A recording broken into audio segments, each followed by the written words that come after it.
What's up everyone, this is DR with thewowbreakdown 101, and I'm going to go over a detailed guide on how you should be playing your Dual Wield Frost Deathknight in Siege of Orgrimmar patch 5.4. In my last video I done on the two-handed versus dual wield, I went over why dual wield was a better spec between the two in Siege of Orgrimmar, and even went into a little detail of how you should play the spec. I, however, did not go into great detail on how to play the dual wield.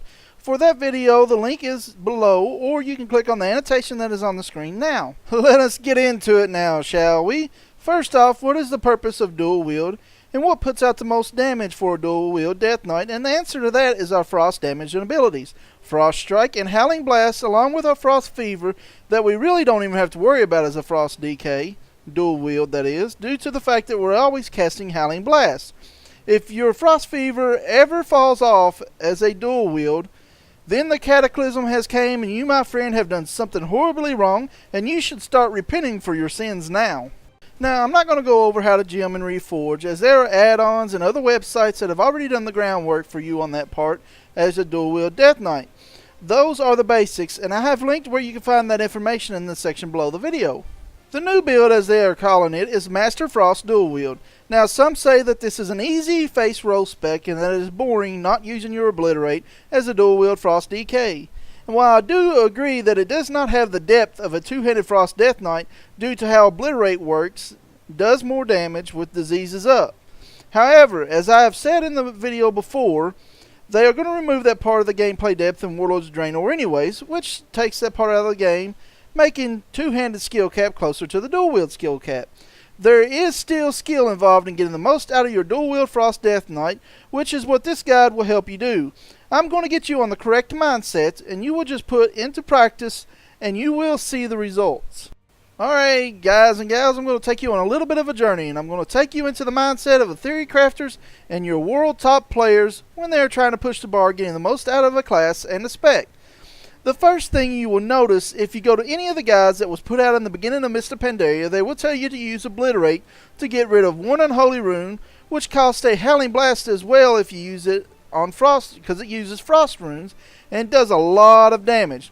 Your Obliterate also can proc Rhyme, which gives you a free Howling Blast, effectively turning your Obliterate cost into just one unholy rune. However, this is RNG. Okay, now let's go over the downsides to Obliterate as a dual wield Frost Deathknight.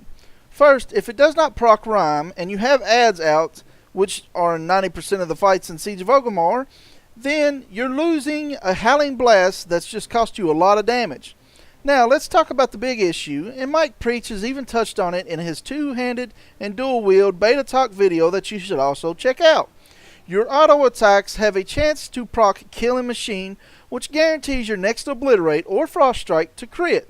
As a dual wield, you always want your Frost Strikes to go on Killing Machine procs. And if you're using Obliterate, then you have a chance at what they call Killing Machine Munching, which is the second you press Obliterate, your Killing Machine procs, and you just lost damage, and quite a bit of damage actually, by going on your Obliterate instead of your Frost Strike. And there's nothing you can do about it because it procs the very second you press Obliterate.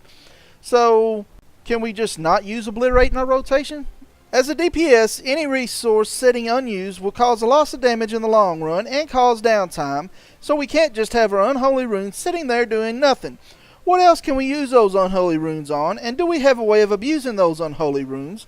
And looking a little bit deeper, you will see that we do. As this dual wield spec, it will be mandatory to take Plague Leech talent, which is a level 56 talent, and Bloodtap, the level 75 talent.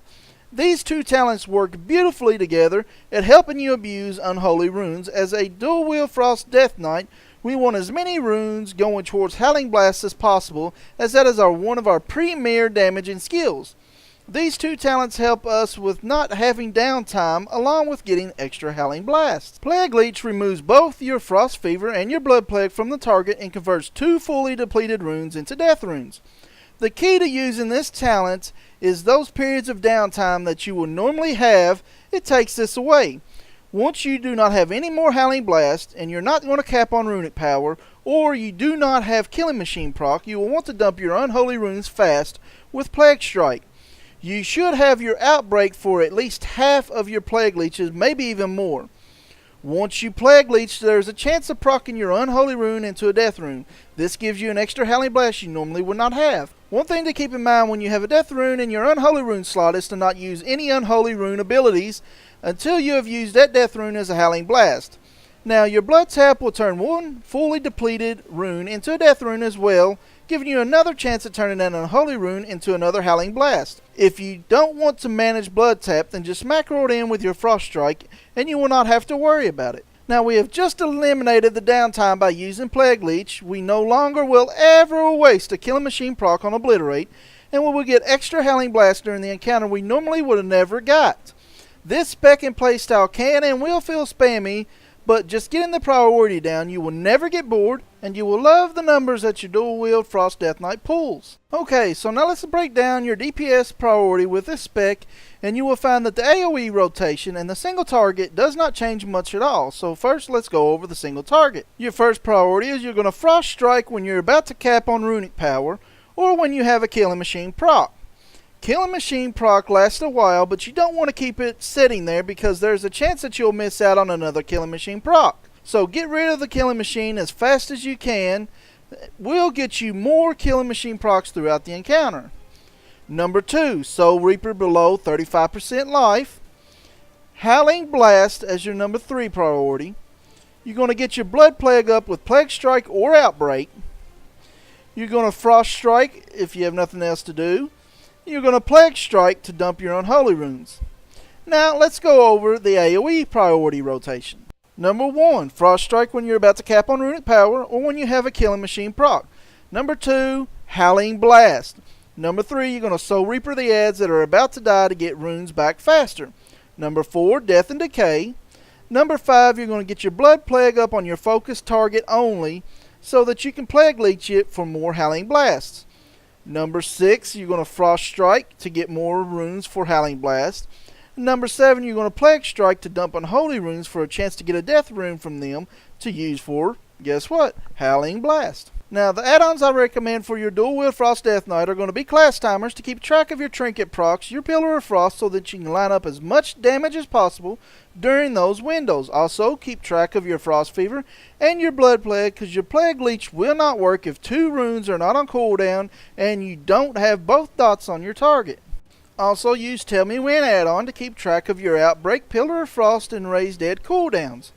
You will want to set up a Tell Me When to track when you're about to cap on runic power to cast your Frost Strike, and to track when your Soul Reaper is on cooldown and your target is below 37% life so that you get the most out of your Soul Reaper. The reason I say 37% life is that you will be safe to cast it at that point, as it should be below 35% life before expiring, getting you at least 1 extra Soul Reaper in. There you have it, guys and gals. The guide on Dual Wield Frost Deathknight without Obliterate, or as it's called, Master Frost. Go out there and give it a shot, practice, and above all else, have fun. Have suggestions for a future video? Then leave it in the comments section below, or email me at thewowbreakdown@gmail.com. Have fun, and see you again next time.